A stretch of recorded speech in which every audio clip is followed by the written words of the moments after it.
ఇవాళ తెలంగాణ రాష్ట్ర ఆవిర్భావ దినోత్సవం పరేడ్ గ్రౌండ్స్ లో జాతీయ పతాకాన్ని ఆవిష్కరించనున్న సీఎం.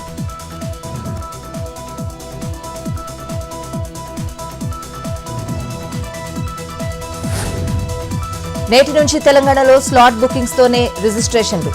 రోజుకు 48 స్లాట్లు, అత్యవసర సందర్భాల్లో 5 వాక్-ఇన్ రిజిస్ట్రేషన్లకు అనుమతి.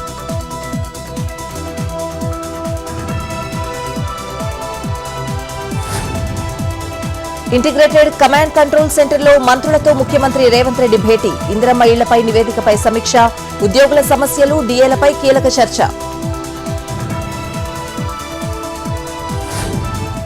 కాంగ్రెస్ ఇన్ఛార్జ్ మీనాక్షి నటరాజన్ వరుస సమావేశాలు.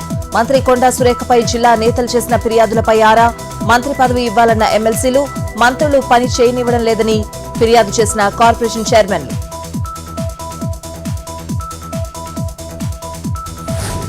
ఇవాళ ఎన్టీఆర్ జిల్లా తిరువూరు మున్సిపల్ చైర్పర్సన్ ఎన్నిక. ఇప్పటికే 2 సార్లు వాయిదా, మరోసారి ప్రయత్నం. వైసీపీ నుంచి టీడీపీకి దక్కనున్న పీఠం.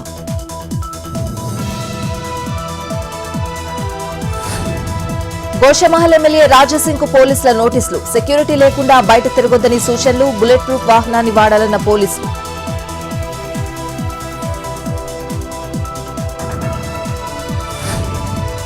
ఏపీలో ప్రజా పంపిణీ వ్యవస్థను పారదర్శకంగా నడిపిస్తాం.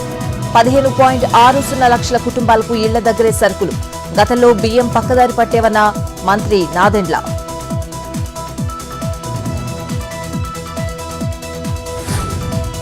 అనకాపల్లి జిల్లాలో రేషన్ షాపుల పునఃప్రారంభంతో సందడి. వడ్డాదిలో జరిగిన కార్యక్రమంలో పాల్గొన్న రాష్ట్ర హౌసింగ్ కార్పొరేషన్ చైర్మన్ బత్తుల తాతయ్య బాబు.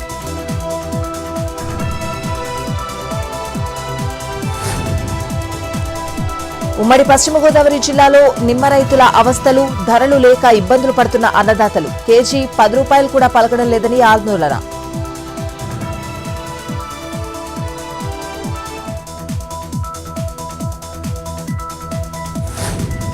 హైదరాబాద్లోని కర్మన్ ఘాట్లో బిర్యానీలో ఇనుప ముక్కలు కలకలం. తీసేసి తినాలని యాజమాన్యం నిర్లక్ష్యపు సమాధానం. మై జీహెచ్ఎంసీ యాప్లో ఫిర్యాదు చేసిన కస్టమర్లు.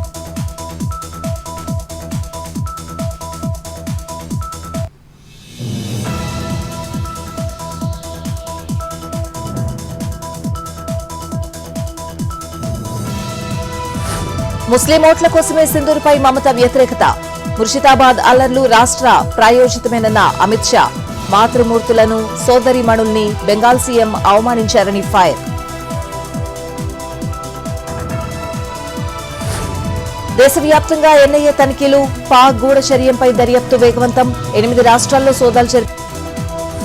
ఈశాన్య రాష్ట్రాల్లో వరద బీభత్సం. కొండచర్యలు విరిగిపడడంతో 30 మంది మృతి. వరద బాధితులను రక్షించేందుకు జల్ రాహత్ పేరుతో ఆర్మీ రెస్క్యూ ఆపరేషన్.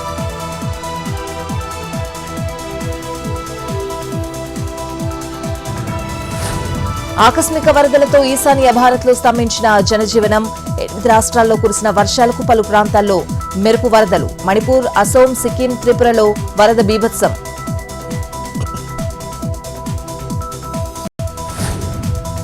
ముందే వచ్చి మందగించిన నైరుతి. ఏపీలో పెరిగిన వేడి, ఉక్కపోత, పొడిగాలుల ప్రభావంతో వాటి చురుకుదనం తగ్గిందని వాతావరణ నిపుణులు వెల్లడి.